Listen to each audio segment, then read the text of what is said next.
করে তারপরও আজকে মুসলমানদের এই দুনিয়ায় এত কোটি কোটি মুসলমান থাকতেও আজকে মুসলমানরা কেন নির্যাতিত হয়?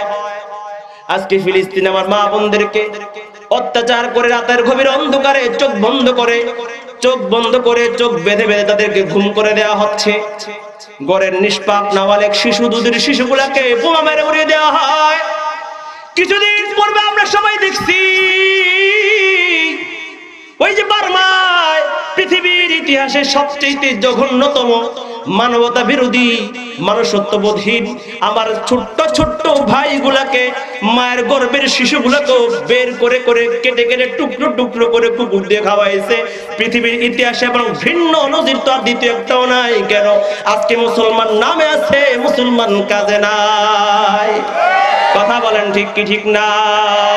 हम मुसलमान हैं मगर हम में मुसलमानी नहीं, हम में ईमान है मगर हम मुमिने कामिल नहीं। এই জন্য সত্য বলা শোনা অভ্যাস করেন। সত্য না শোনা অভ্যাস করলে ঈমান নিয়ে কবরে যাওয়া যাবে না। বিভিন্ন কৌশলে সুকৌশলে আপনার ঈমানকে নষ্ট করে দিবে, আপনি টেরও পাবেন না। যে ষড়যন্ত্র আর চক্রান্তের সব বাস্তবায়ন হয়ে গেছে এবং এটা শুধু বাস্তবায়ন হচ্ছে, প্ল্যান হয়ে গেছে, এখন কাজে কর্মে এটা প্রমাণ করতেছি। ধীরে ধীরে ধীরে ধীরে ধীরে ধীরে আমাদের সমাজ থেকে ইসলামকে তুলে দেওয়ার একটা নীল নকশা করা হয়েছে, এটা ধীরে ধীরে বাস্তবায়ন করা হচ্ছে। আপনারা তো এলাকায় থাকেন, গত 3 মাস থেকে ঘরে নাই, পুরো বাংলাদেশে ঘুরতেছি। গত 3 দিন আগে চট্টগ্রাম 3 দিন থেকে আসলাম, রাঙ্গামাটি, রাঙ্গুনিয়া, খাগড়াছড়ি, তারপরে ফটিকছড়ি, এর আগে একবার গেছি, আবার সামনে আরো 7-8টা প্রোগ্রাম আছে, দেখে আসলাম। আজকে আমরা বাংলাদেশের চট্টগ্রামকে আমাদের বাংলাদেশের অংশ মনে করি। আমি আমাদের বাংলাদেশের মাননীয় প্রধানমন্ত্রী, স্বাধীনতার পক্ষের একটা বিশাল শক্তি প্রধানমন্ত্রীকে আমরা জানাই দিতে চাই, আপনি একটু পার্বত্য অঞ্চলগুলোতে আপনি গভীর নজর দেন, গোয়েন্দা নজরদারিতে রাখেন।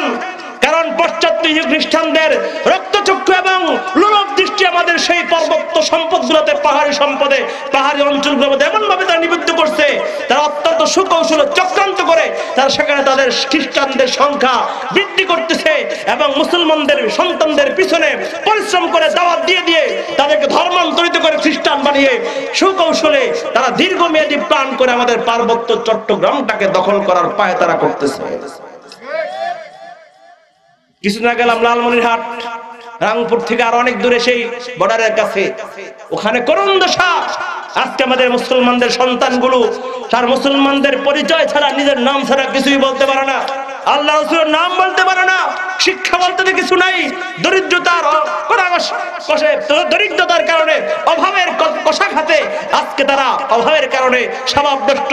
এই জন্য তারা খ্রিস্টানদের অর্থ আর ঘর বাড়ি করে দেয়া, শিক্ষা, এই সমস্ত লোভ দেখায়া দেখায়া আজকে আমাদের মুসলমানদের সন্তানগুলাকে ধর্মান্তরিত করতেছে, পরম পূরণ করে করে খ্রিস্টান বানাইতেছে। হাজার হাজার মুসলমানদের খ্রিস্টান বানাইছে। প্ল্যান কি? চতুর্দিক থেকে তারা ধর্মান্তরিত করে তার নিজের ধর্মের লোকগুলো দিয়ে আমাদের দেশকে বেষ্টনী দিবে আর আমাদেরকে মাঝখানে রেখে আমাদেরকে তারা শাসন করার অত্যন্ত সুগভীর ষড়যন্ত্র তারা শখ আঁকতেছে। আমাদের খবর নাই। আমরা তো একটা পোশাক আসছে কোত্থেকে? আমেরিকা থেকে। বাপরে বাপ, আমেরিকা থেকে একটা সংস্কৃতি আসছে, তারপরে ইন্ডিয়া থেকে কোন একটা সংস্কৃতি, কোন একটা বিধান অথবা কোন একটা পোশাক, কোন একটা মার্কেটিং, কোন একটা জিনিস যদি আসে, আমরা মনে করি অত্যন্ত বাপরে বাপ, মনে হয় যেন আসমান থেকে নাজিল হয়েছে, এটা নিজের মতো করে গ্রহণ করে নিই। আমাদের মুসলমানদের ঐতিহ্য আমরা ভুলে গেছি।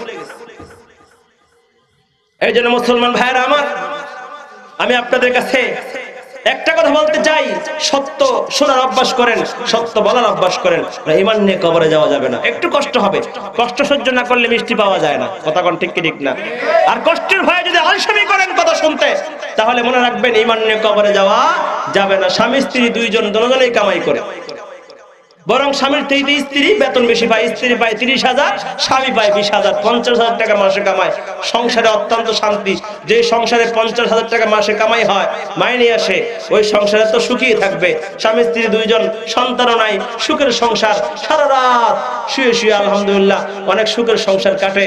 চোরা বাচ্চারা ঘরে নজর পড়ছে, যে স্বামী স্ত্রী উভয়ে কামায়, ঘরের সম্পদ অনেক কামাইছে, জোড়াইছে, এই ঘরে চুরি করলে, শীত কাটলে কিছু পাওয়া যাবে।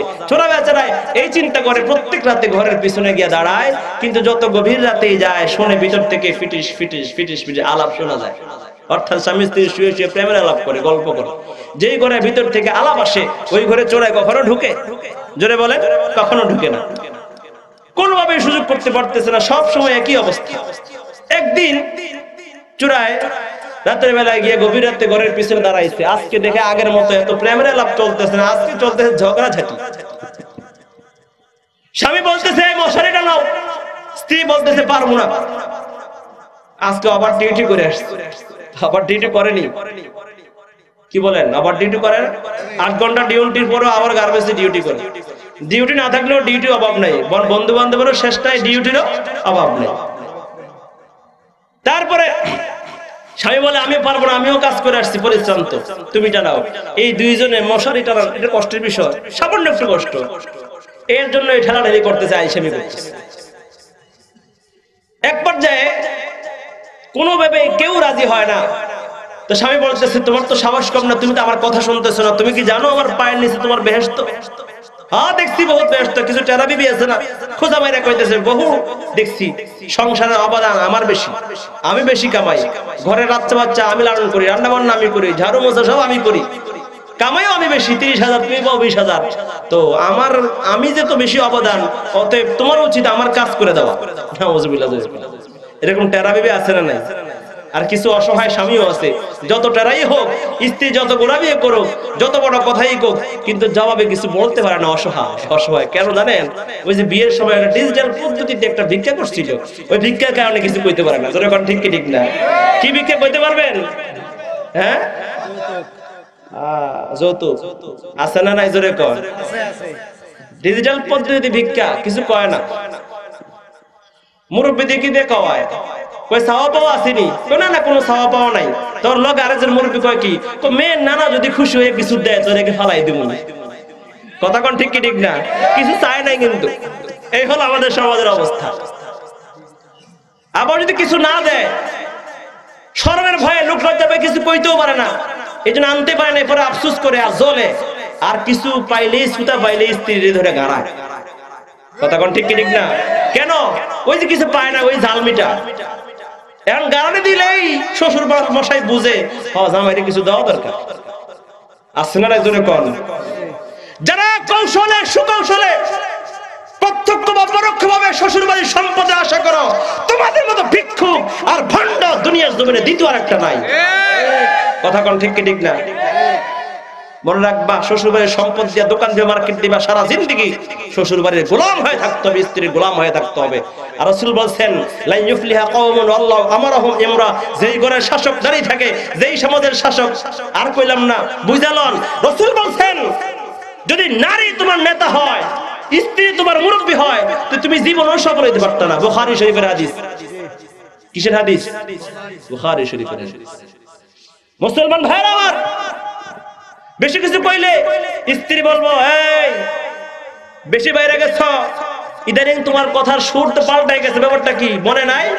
যেই খাটের মধ্যে শো, এই খাট আমার বাবা কিনে দিছে, বেশি কথা কইবা লাথি বাইরে খাট থেকে নামাই দিব।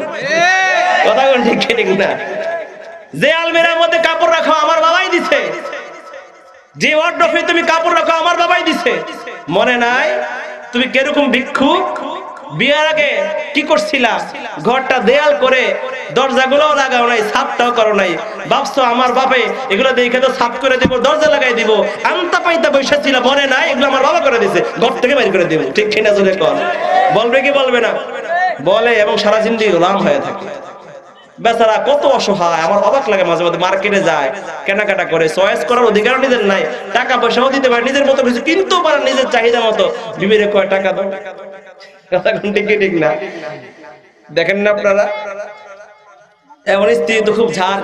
ঠিক আছে, তুমিও করবো না, আমিও করবো না, ঠিক আছে, চুক্তি হোক। কি চুক্তি?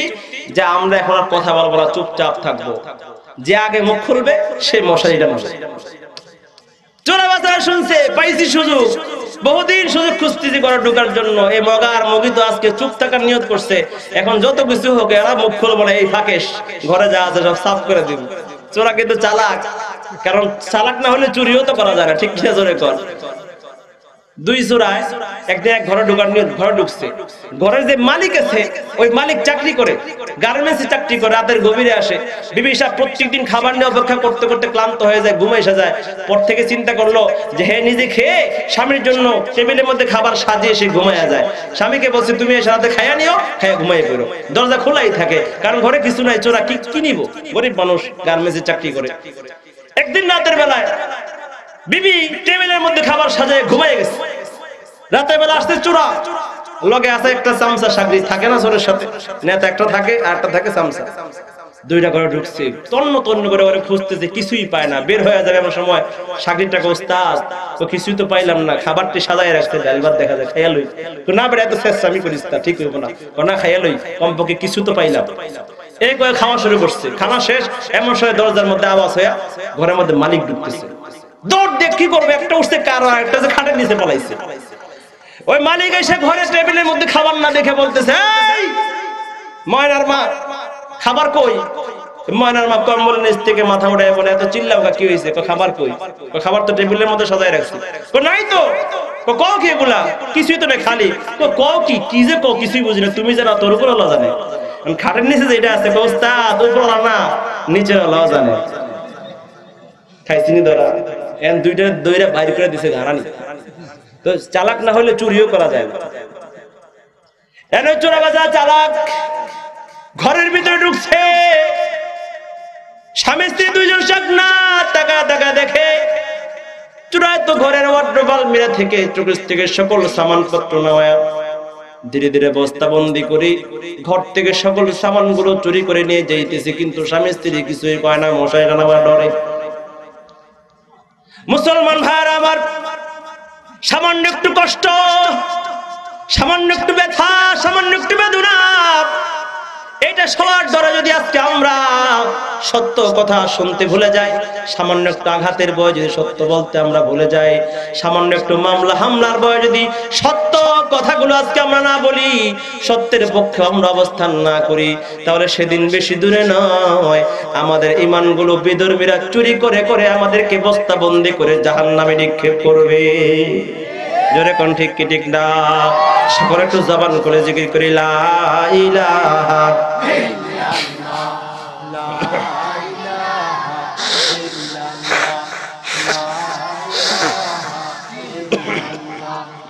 লা ইলাহা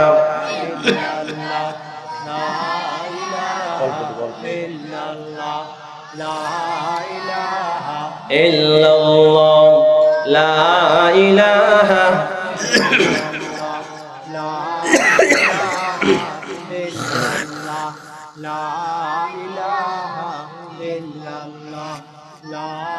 আওয়াজ কমে গেছে। জিকির করতে কি ভয় আছে? জোরে কর। কি জিকির করলে পুলিশ আসবে নাকি? হ্যাঁ, জোরে বলেন, লা ইলাহা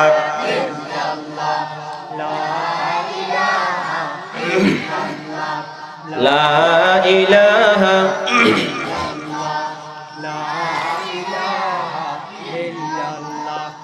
লা ইলাহা ইল্লাল্লাহ, লা ইলাহা ইল্লাল্লাহ,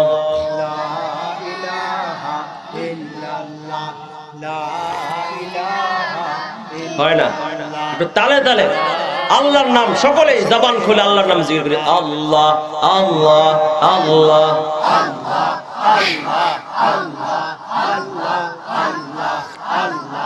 আল্লাহ আল্লাহ আল্লাহ আল্লাহ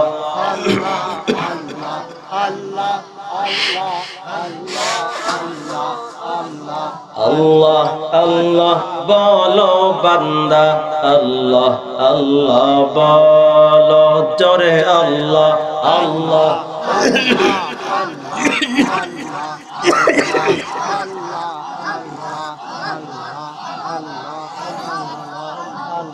আল্লাহ আল্লাহ বলো বান্দা, আল্লাহ আল্লাহ বলো জোরে, আল্লাহ আল্লাহ হুকমে খুদা নবীর তরিকা, হুকমে খুদা নবীর তরিকা সদা মেনে চলো, আল্লাহ আল্লাহ বলো বান্দা আল্লাহ আল্লাহ বলো জোরে আল্লাহ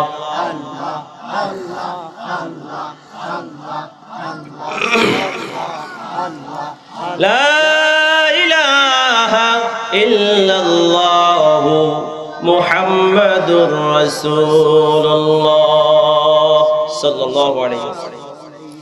মুসলমান ভাইরা আমার, বলতেছিলাম দুনিয়ার জমিনে বহু কাজ আমরা করি, সকল কাজ কিন্তু আমলে সালেহ নয়। যে কাজটা আল্লাহর হুকুম মতো করা হয়, আল্লাহর হুকুম মেনে করা হয়, আল্লাহর নবীর সুন্নাত অনুযায়ী করা হয়, ওইটাকে বলা হয় আমলে সালেহ। দুনিয়ার সকল কাজ দুনিয়ার জমিনে রয়ে যাবে, একমাত্র আমলে সালেহটা তোমার সঙ্গে কবরে যাবে। আল্লাহ নবীর দরবারে এক সাহাবী এসে বলে, ইয়া রাসূলুল্লাহ, এক গ্রাম্য সাহাবী আল্লাহ নবীর দরবারে এসে বলে, ইয়া রাসূলুল্লাহ, আমাকে আপনি এমন কিছু আমল বলে দিন যে আমলগুলো করলে আমি জান্নাতে যেতে পারবো। আল্লাহ নবী বলেন, তুমি নামাজ পড়ো, রোজা রাখো, ফরজ নামাজগুলো জামাতের সহিত আদায় করো, রমজানের রোজাগুলো তুমি পালন করো, তোমার সম্পদের যাকাত আসলে সম্পদের যাকাত দাও, আর হজ ফরজ হইলে হজ করো। ওই সাহাবী বলে, ইয়া রাসূলুল্লাহ, আপনি যা বললেন আমি এর থেকে সামান্য কমাবো না, বাড়াবো না। এই কথা বলে সে যখন চলে যায়, আল্লাহ নবী সর্বে সাহাবায়ে কেরামদেরকে লক্ষ্য করে বলে, আমার সাহাবীরা দেখো, আল্লাহর জমিনে তোমরা যদি দুনিয়ার জমিনে কোনো জান্নাতি বান্দাকে দেখতে চাও, তাহলে আমার এই সাহাবীর দিকে তাকা দেখো। আল্লাহু আকবার বলেন। এই যে সামান্য একটু আমল, শুধু নামাজ আর রোজা হজ যাকাত, মোটা মোটা বড় বড় আমলগুলোর কথা আল্লাহর নবী বলে দিলেন। এগুলো ছাড়াও কিন্তু বহু আমল আছে, ইলম আছে, বহু আমল আছে, আমলে সালেহ আছে। কিন্তু এই আমলগুলো করার দ্বারাই জান্নাতে যাওয়ার স্বীকৃতি আল্লাহ তাআলা কেন দিয়ে দিলেন? কারণ এর মধ্যে একটাই হচ্ছে নামাজ। এই এক নম্বর নামাজটাই শুধু চিন্তা করেন, এই নামাজটা যদি কোনো ব্যক্তি সুন্দর করে আদায় করে শুরু করা যায়, আল্লাহ পাক রব্বুল আলামিন বলেন, ইন্নাস সালাতা তানহা আনিল ফাহশাই ওয়াল মুনকার। নামাজ হলো একটা ইবাদত। ওই নামাজটা যদি কোনো বান্দা সুন্দর করে পরিপূর্ণ করে পবিত্রতার সাথে গুরুত্ব সহকারে খুশু আর খুশুর সাথে আল্লাহ পাক রব্বুল আলামিনকে হাজির নাজির যদি কোনো ব্যক্তি এই নামাজটাকে পরিপূর্ণভাবে আদায় করতে পারে, কায়েম করতে পারে, আল্লাহ পাক রব্বুল আলামিন বলেন এই নামাজটাই তাকে সকল প্রকার অপকর্ম, অন্যায় কাজ, গুনাহের কাজ, পাপের কাজ থেকে তাকে বিরত রাখবে। আর রোজা, রোজা তো ঢাল, যারা রোজা রাখে সকল কাজ গুনাহের ঢাল রোজা। তো এই আমলগুলো করলে ধীরে ধীরে অন্যান্য সকল আমল তার ভিতরে চলে আসে। জমিন থেকে যদি আগাছা পরিষ্কার হয়ে যায়, তাহলে সেখানে ফসল আস্তে আস্তে বাড়তে থাকে, ধান গাছগুলো আস্তে আস্তে মোটা হতে থাকে। এক গাছের গোড়া দিয়ে 4-5টা করে শিকড় বেড়ে নতুন নতুন আরো 4-5টা চারা বের হয়ে আস্তে আস্তে গোছা মোটা হয়, হয় কি হয় না জোরে কোন? একজন মানুষের জিন্দেগি থেকে যখন গুনাহগুলো ধুয়ে মুছে পরিষ্কার হতে থাকে, সেখানে নেক আমলগুলো জায়গা নিতে থাকে। আল্লাহর নবী বলেন, যদি কোনো ব্যক্তি 5 ওয়াক্ত নামাজ জামাতের সহিত গুরুত্ব সহকারে আদায় করে, 5 ওয়াক্ত নামাজ হলো এমন যেমন তুমি কারখানা থেকে কাজ করে ঘরের মধ্যে রওনা হও, ঘরে যাওয়ার পথে 5টা নহর পরে প্রতিটা নহরের মধ্যে যদি তুমি গোসল করো, ওই কারখানায় কাজ করে যত ধুলা মলিন ময়লা তোমার গায়ে লাগে, ঘরে যাওয়ার পর্যন্ত 5 নহরে গোসল করতে করতে গায়ের মধ্যে আর যেমন কোনো ময়লা থাকে না, তদ্রূপ 5 ওয়াক্ত নামাজ যদি কোনো ব্যক্তি গুরুত্ব সহকারে জামাতে আদায় করে, তাহলে তার জিন্দেগির মধ্যেও কোনো গুনাহ থাকতে পারে না। আল্লাহ নবী শীতের সময় একদিন বাগানে হাঁটতে বের হইলেন। শীতের মৌসুমে গাছের পাতাগুলো যেমন নরম হয়ে ঝরতে থাকে, লাল হয়ে ঝরতে থাকে, আল্লাহ নবী একটা ডালা ধরে আবার যখন ঝাঁকি দিলেন, পাতাগুলো আরো বেশি বেশি করে ঝরতে শুরু করলো। আল্লাহ নবী, আমার সাহাবী, দেখছি কি গাছের পাতাগুলো কেমন করে ঝরতেছি। যদি আমার কোনো উম্মত 5 ওয়াক্ত নামাজ ঠিক মতো কায়েম করে সালাত আদায় করে, তাহলে তার জিন্দেগির গুনাহগুলো এমন করে ঝরে পড়তে থাকবে। যদি গুনাহ ঝরে যায়, অটোমেটিকলি তার জিন্দেগিতে নেক আমল, আমল সালেহ আস্তে আস্তে থাকবে। জোরে কোন ঠিক কি ঠিক না? এই জন্য মুসলমান ভাইরা আমার, আল্লাহ নবী বলেন, ইদা উদিআল মাইতু ফি কবরিহি জাল কুরআন ইনদা রাসি ওয়াস সালাতু আন ইয়ামিনিহি ওয়াস সিয়ামু আন শিমালিহি। ওয়াসাইরুল হাসানাতি ইনদা রিজলাইহি, যদি কোনো বান্দাকে কবরের মধ্যে শোয়ানো হয় তাহলে তার নামাজটা ডান দিকে দাঁড়ায় যায়, আর রোজাগুলো বাম দিকে দাঁড়ায় যায়, আর কোরআনটা তার মাথার দিকে দাঁড়ায় যায়, আর সকল নেক আমলগুলো তার পায়ের দিকে দাঁড়ায় যায়। ডান দিক থেকে কোনো আযাব যদি আসে, নামাজ দাঁড়ায় বলে না না, আমার দিক থেকে আমার বন্ধুকে কোনো আযাব কষ্ট দিতে পারবে না। দুনিয়ার জমিনে যত শীত হোক না কেন, যত গভীর রাত হোক না কেন, আমার এই বন্ধু আমাকে কোনোদিন ভুলে নাই, আজকে তার বিপদে আমি তাকে ছেড়ে যাব না। বাম দিকের নামাজটা সালাত, বাম দিকে রোজাগুলো দাঁড়ায় বলেন না, আমার দিক থেকে তুমি তাকে কোনো আযাব দিতে পারবা না, দাঁড়ায় যায়। মাথার দিক থেকে দাঁড়ায় কোরআন বলে না,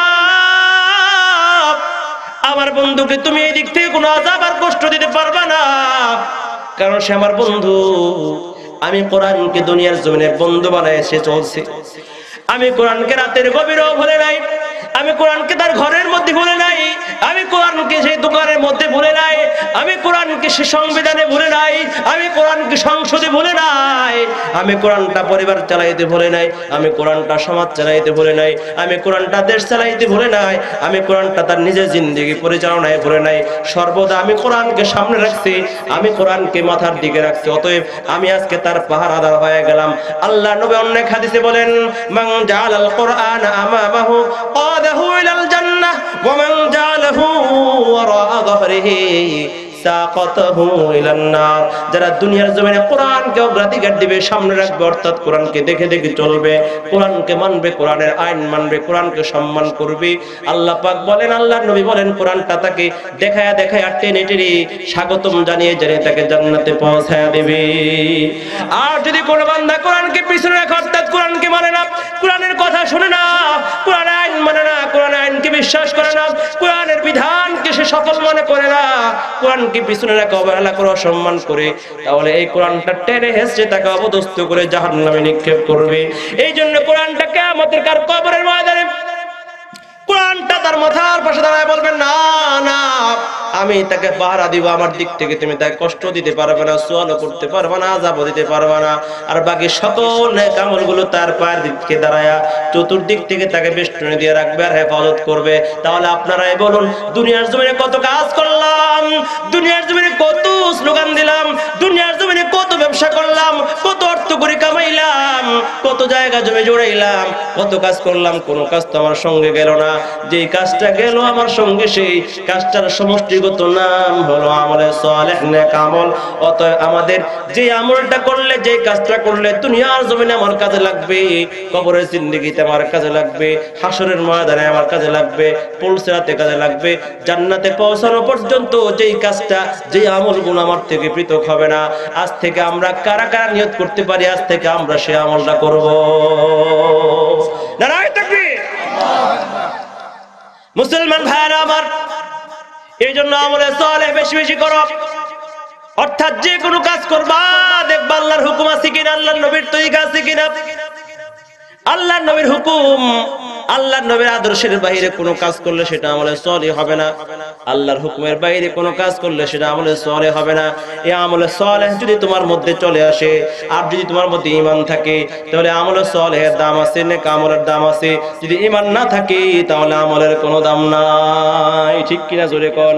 আজকে আমাদের দেশে বহু মানুষ আছে, বহু আমল করে, বহু ভালো কাজ করে, কিন্তু ঈমান নাই।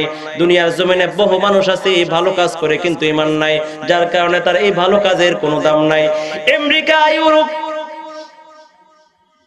ইংল্যান্ড, ফিনল্যান্ড, আদারল্যান্ড, নেদারল্যান্ড, আয়ারল্যান্ড, থাইল্যান্ড, সুইজারল্যান্ডের যত মানুষ আছে, ওই কানাডা, ইউরোপ কান্ট্রির যত বেঈমান আছে, ইহুদি, খ্রিস্টান, নাসরা, হিন্দু, বৌদ্ধ, আর্য, আগারো, সাঁওতাল, খাসিয়াল, বুরকি, যত ধর্মের মানুষ আছে, তারাও কিন্তু দুনিয়ার জমিনে কিছু না কিছু ভালো কাজ করে। করে কি করে না জোরে কর? কিন্তু আল্লাহ পাক রব্বুল আলামিনের কাছে ভালো কাজের কোনো বিনিময় নাই। কেন? তাদের ঈমান নাই। আল্লাহর কাছে সেই ভালো কাজের নেক আমলের বিনিময় পাওয়ার জন্য শর্ত হলো ঈমান। এই জন্য ঈমান না থাকলে আল্লাহর কাছে কোনো ভালো কাজের নেক আমলের মূল্য পাওয়া যায় না। বলে তারা যে তাহলে দুনিয়াতে মানুষের এত সেবা করে, আমাদের দেশে যারা শিরোরে আক্রান্ত হয়, ঘূর্ণিঝড়ে আক্রান্ত হয়, বন্যা কবলিত মানুষ, অসহায় মানুষদেরকে বাইরের কান্ট্রি থেকে, অমুসলিম কান্ট্রি থেকে দান আসে কি আসে না জোরে কান? এই যে হাজার হাজার কোটি টাকা মানুষদেরকে, গরিবদেরকে দান করে তার বিনিময়ে কি না আছে? অবশ্যই আছে। আমরা যে মাঝে মধ্যে আল্লাহর কাছে অভিযোগ করি, আল্লাহ আমি তুমি ইবাদত করি, নামাজ পড়ি, তোমাকে মানি, তোমার কুদরতি কদমে সিজদা দেই, তোমার নামের জিকির করি, তারপর আমার কেন তুমি বিপদ, আমার কেন এত অভাব, আমার কোন এত পেরেশানি, আমার ঘরে কেন চুরি হয়, আমার ঘরে কেন ডাকাতি হয়, আমার ভাই কেন, সন্তান কেন গাড়ি অ্যাক্সিডেন্টে মারা যায়?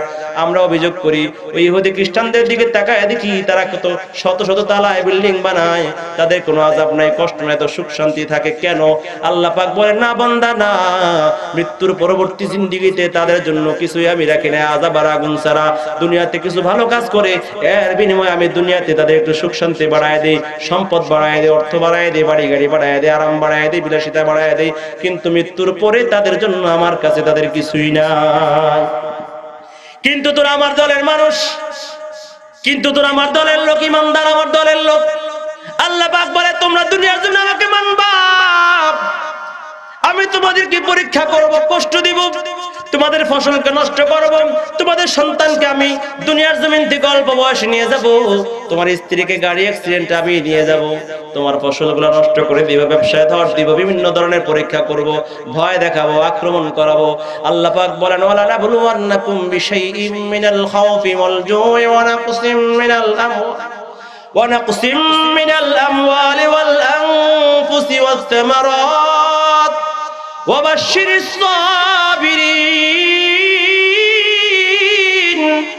আল্লাহ পাক রব্বুল আলামিন বলেন বান্দা, দুনিয়ার জমিনে আমি তোমাদেরকে একটু ভয় দিয়ে ইমতিহান নিব, পরীক্ষা নিব, ওয়াল জুই খুদা দিয়া তোমাদেরকে পরীক্ষা করব, ওয়া নাকসিম মিনাল আমওয়াল আর তোমাদের সম্পদগুলো ক্ষতি করব, ব্যবসায় ধস দিব, তোমাদের টাকা পয়সা লস হবে, চুরি হবে, সম্পদ নষ্ট করে, টাকা পয়সা নষ্ট করে, মাল নষ্ট করে পরীক্ষা করব, ওয়াল আনফুস তোমাদের সন্তান সন্ততিদের জান মালের উপরে, নফসের উপর আঘাত আসবে, মামলা আসবে, হামলা আসবে, আঘাত আসবে, এর মাধ্যমে তোমাদের ইমতিহান নিব, পরীক্ষা নিব।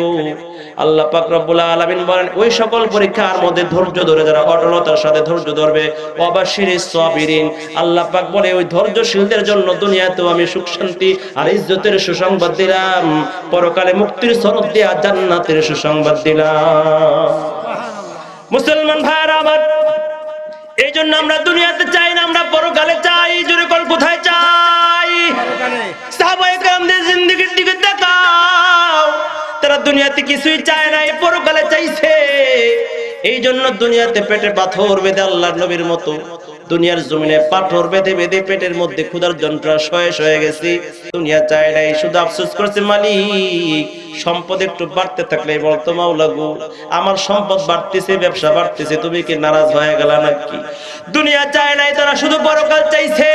ও মুসলমানের সন্তান, যদি আল্লাহকে রাজি আর খুশি রাখতে চাও, পরকালে বেশি সম্পদ পেতে চাও, সুখ পেতে চাও, তাহলে দুনিয়ার জমিনে দুনিয়ার বেশি সম্পদের আশা করা আর পরকালের জন্য আশা করা একসাথে হতে পারে না। যদি পরকাল চাও দুনিয়াকে ছাড়তে হবে। জোরে কোন ঠিক কি ঠিক না? মুসলমান ভাইরা আমার, এই জন্য আল্লাহ পাকের কাছে শুধু ইমানদারদের দাম, ইমান ছাড়া নেক আমল করলে কোনো দাম নাই। ও মুসলমান, যদি দুনিয়ার জমিনে যারা বেঈমান তারা নেক আমল করে, ভালো কাজ করে, তাহলে দুনিয়ার মানুষের স্বীকৃতি পায়। ভারতের মধ্যে একজন বড় দাতা ছিল, মাদার তেরেসা, নাম শুনছেন নি? অনেক দানশীল ছিল।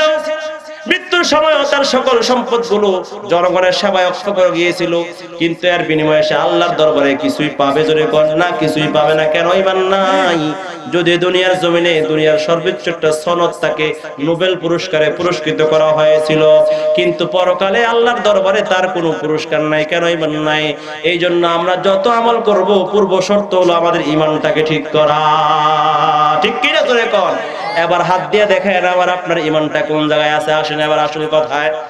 মুসলমান ভাইরা আমার, আল্লাহ নবী বিশ্ব নবীর দরবারে এক সাহাবী এসে বলে, ইয়া রাসূলুল্লাহ,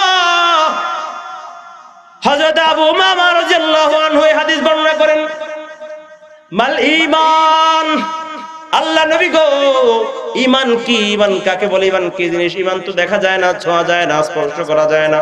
কেমন করে বুঝবো আমাদের ভিতরে ঈমান আছে না নাই? আল্লাহ নবী বিশ্ব নবী বলেন, ও আমার সাহাবী,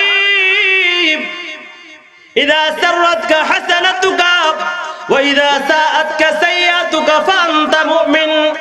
আমার সাহাবী রে, যদি কোনো নেক আমল তোকে আনন্দ দেয়, যদি কোনো ভালো কাজ করলে তোর খুশি লাগে, ভালো আয়োজন দেখলে তোর আনন্দ লাগে, খুশি লাগে, তাহলে বোঝা যাবে তোর ভিতরে ঈমান আছে।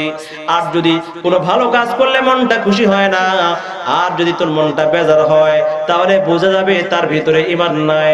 যদি কোনো গুনাহের কাজ তোমার দ্বারা হয়ে যায়, তোমার মনটা ব্যথিত হয়। আর যদি কোনো গুনাহের কাজ তোমার দ্বারা হইলে তোমার মন ব্যথিত হয় না, চিন্তা হয় না, টেনশন হয় না, বোঝা যাবে তোমার ভিতরে ঈমানটা না, ঈমানটা নিভে গেছে। ভালো কাজ হইলে খুশি হওয়া, খারাপ কাজ হইলে নারাজ হওয়া ঈমানের আলামত। তাফসীর কোরআন মাহফিল হইলে খুশি হবে, ঈমানের আলামত। ওয়াজ মাহফিল হইলে খুশি হবে, ঈমানের আলামত। আর যদি তাফসীর কোরআন মাহফিল হয় আর খুশি হবে, যদি ইসলামী কোনো অনুষ্ঠান হয় খুশি হবে, ঈমানের আলামত। আর যদি গানের আয়োজন হয় মন খুশি হবে, মনটা নারাজ হবে, ঈমানের আলামত। আর যদি কোন নাচের আয়োজন হয় মনটা ব্যথিত হবে, ঈমানের আলামত। যদি গান বাজনা শুনে মনটা ব্যথিত হবে, ঈমানের আলামত। এখন যদি কোনো মানুষ ওয়াজ মাহফিল হইলে যদি নারাজ হয়, ওয়াজ মাহফিল হইলে বিপক্ষে যায়, আর গান বাজ হইলে লাফায়া লাফায়া শরীক হয়, বুঝা গেল তোমার নামের খাতায় ঈমান আছে, কাজের খাতায় তোমার ঈমান নাই। ঠিক কি না জোরে কও? মুসলমান ভাইরা আবার, আজকে আমরা ঈমানদার দাবি করি, কিন্তু নামটা যারা কিছুই খুঁজে পাওয়া যায় না। আজকে মুসলমানের সন্তান জিজ্ঞাসা করলে কালিমাটা বিশুদ্ধ বলতে পারে না। কত মানুষকে দেখছি মায়ের হাতে নিয়ে বলে আউযু বিল্লাহি মিনাশ শাইতানির বিসমিল্লাহির রহমানির রহিম, লা ইলাহা ইল্লাল্লাহু মুহাম্মাদুর রাসূলুল্লাহ। কয় কি কয় না জোরে কোন? দাড়ি পেকে গেছে, এক পা কবরে চলে গেছে, মুসলমানের খাতায় তোমার নাম লাগাইছো, কিন্তু মুসলমানের কালিমাটা বিশুদ্ধভাবে পড়তে পারো না। তুমি কেমন মুসলমান? हम मुसलमान है मगर हम में मुसलमानी नहीं, हम में ईमान है मगर हम मुमिने कामिल नहीं। আমরা মুসলমানের খাতায় শুধু আমাদের নাম আছে, কিন্তু কাজে নাই, কামের মধ্যে নাই। অথচ কালিমা পড়ি, কত মানুষ আছে কালিমা পড়ে পড়ে ইমানদার হয়, ইমান বাড়ে। আর কত মানুষ আছে কালিমা পড়ে পড়ে তার ঈমান ধ্বংস হয়। কারণ লা ইলাহা অর্থ হলো আল্লাহ ছাড়া, লা ইলাহা কোনো ইলাহ নাই, মাবুদ নাই, উপাস্য নাই, মাননেওয়ালা পালনেওয়ালা নাই, ইল্লাল্লাহ আল্লাহ ছাড়া। আল্লাহ ইলাহা ইল্লাল্লাহ, তো আল্লাহ ছাড়া অবশ্যই ইলাহ আছে। নাউজুবিল্লাহ কইবেন না। আমরা বলি মুহাম্মদ মুহাম্মদ মুহাম্মদ উচ্চারণ করতে পারি না। কয়জন মানুষ আছে, কয়জন ইমানদার আছে মুহাম্মদ হাটা এই গলার মধ্যখান থেকে উচ্চারণ করতে পারে? এই গলার মধ্যখান থেকে উচ্চারণ না করে যদি গলার শুরু থেকে উচ্চারণ করে, এই সামান্য জায়গার ব্যবধানে, সামান্য উচ্চারণের ব্যবধানে অর্থটা রাত দিন ব্যবধান হয়ে যায়। মুহাম্মাদের অর্থ প্রশংসিত, আর মুহাম্মদ বললে অর্থ হয় অপমানিত, অপদস্থ, নির্যাতিত, নিপীড়িত। নাউজুবিল্লাহ, জোরে কইবেন না নাউজুবিল্লাহ। তাহলে কোন মানুষ মুহাম্মাদুর রাসূলুল্লাহ বলে বলে তার ঈমান বৃদ্ধি হয়, আর কত মানুষ আছে মুহাম্মাদুর রাসূলুল্লাহ বলে বলে তার ঈমানটা ধ্বংস হয়। আর কত মানুষ আছে আল্লাহর জিকির করে করে আল্লাহ তাআলার প্রিয় হয়, আর কত মানুষ আছে জিকির করে করে আল্লাহর দুশমন হয়। আছে না নাই জোরে কর? কোন মানুষ যদি বলে লা ইলাহা ইল্লাল্লাহ, আল্লাহ নবী বলেন মান ক্বালা লা ইলাহা ইল্লাল্লাহ দাখালাল জান্নাহ, একবার বিশুদ্ধ এই কালিমাটা পড়লে কিনের সাথে জান্নাতি হয়ে যায়। বেশি বেশি যত কালিমা পড়বে আফজালু যিকরি তিলাওয়াতুল কুরআন। আর এক হাদিসের মধ্যে আছে শ্রেষ্ঠ জিকির হলো কালিমায়ে তাইয়্যিবা। আর আল্লাহর নামে জিকির যদি কোনো বান্দা করে, ইসমে জাতের জিকির করে, আল্লাহ তাআলা তার কাছে আরো বেশি ভালোবাসে, আল্লাহর কাছে প্রিয় হয়।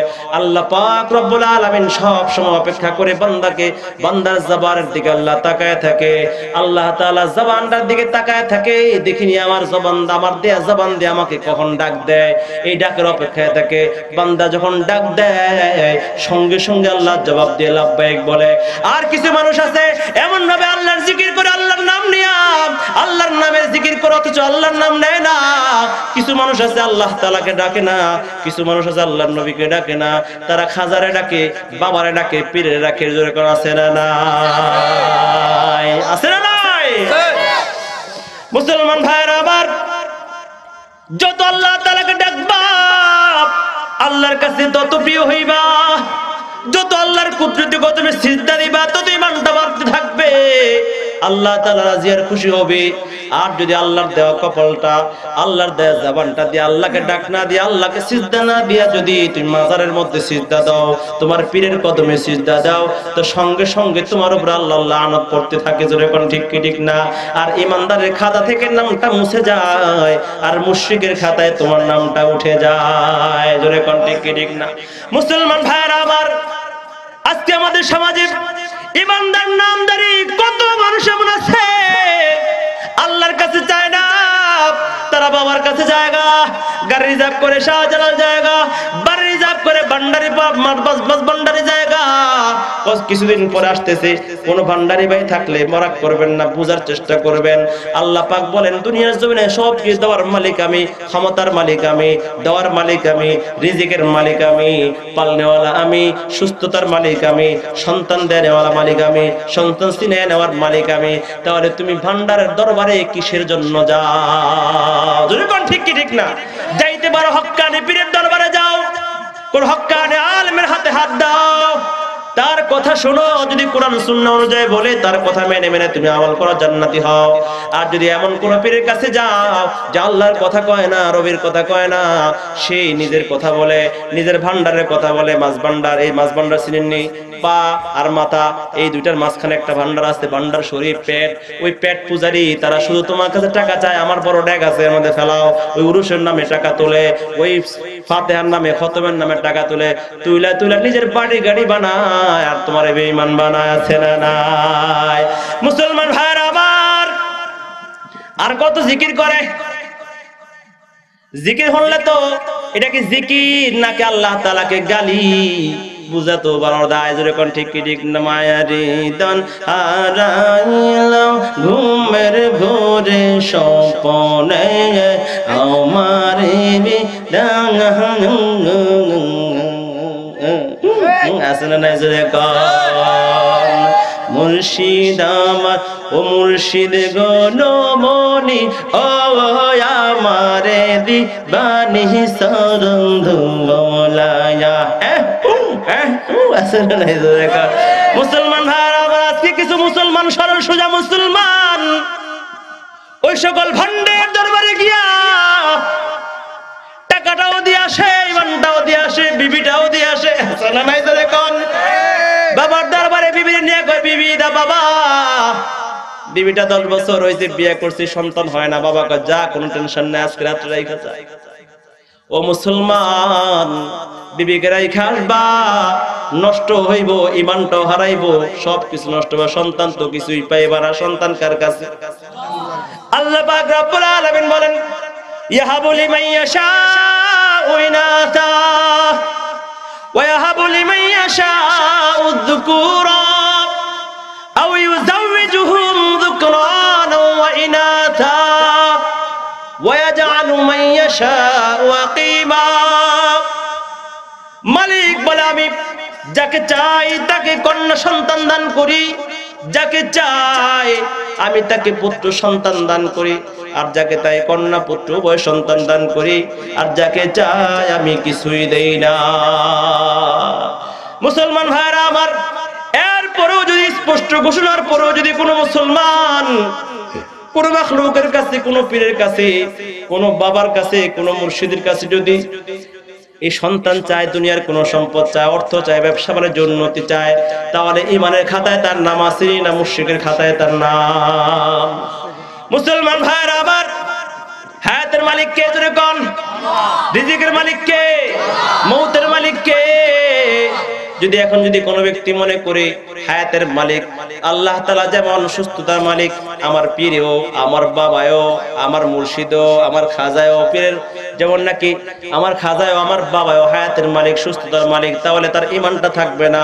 শিরক ফি সিফাতের কারণে, আল্লাহ তাআলার গুণাবলী আর বৈশিষ্ট্যের সঙ্গে শিরকত করার কারণে তার ঈমানদারের নাম খাতা থেকে নাম মুছে তার নামটা মুশরিকের খাতায় চলে যায়।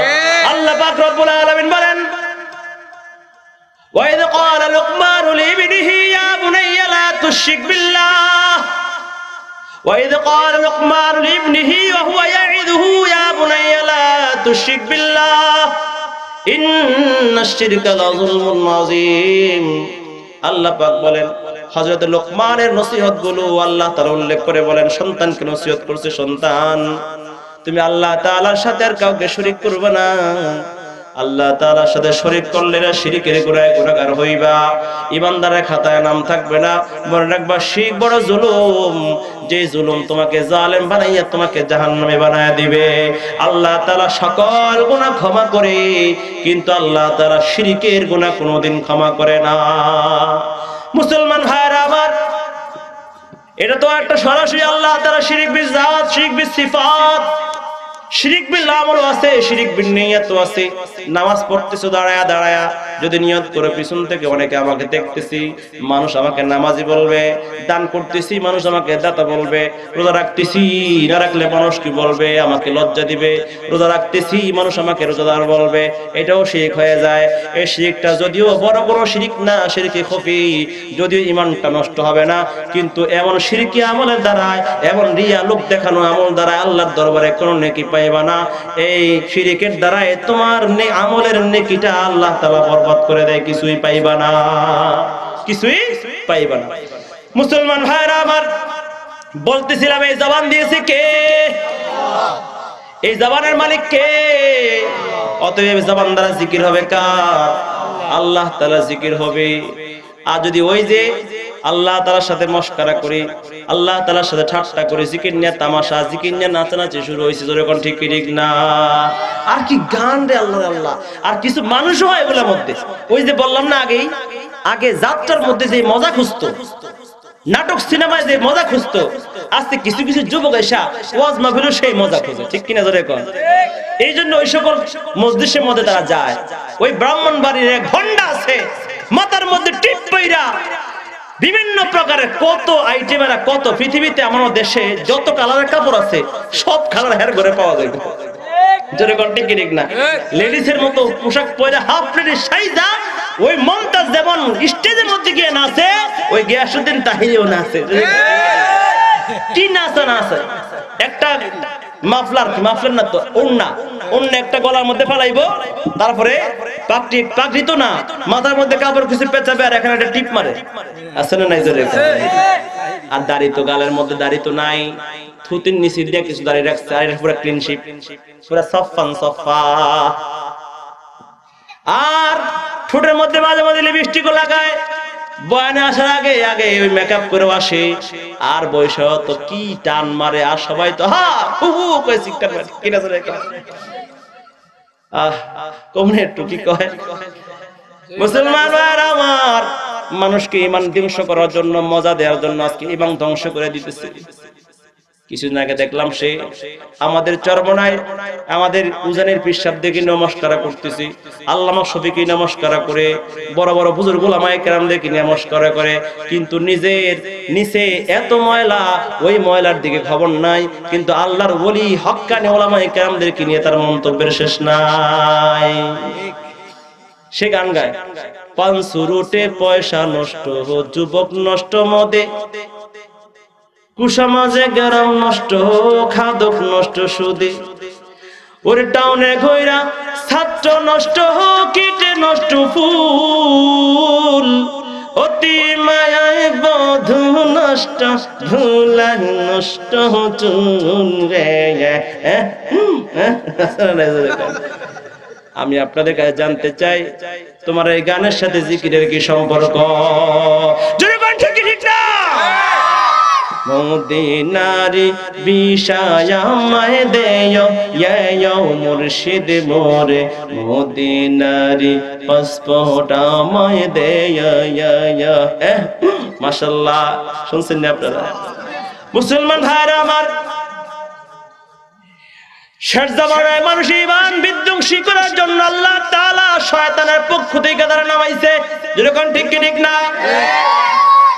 মানুষদেরকে বিভিন্ন কুফরি কথাবার্তা শোনাইয়া, কুফরি গান গায়া, শিরকি গান গেয়ে গেয়ে মানুষের ঈমানকে নষ্ট করতেছি, আর আল্লাহর জিকিরের নামে মস্করা করতেছি। কত না কাবার নাচে, কদিন আগে দেখলাম এক মুরব্বি পিছে হে গান গাইতেছে, আর পাশে এক মুরব্বি ওইয়া এইভাবে নাচতেছে, কিছু ওখানে নাচতেছে, কিছু লাফাইতেছে।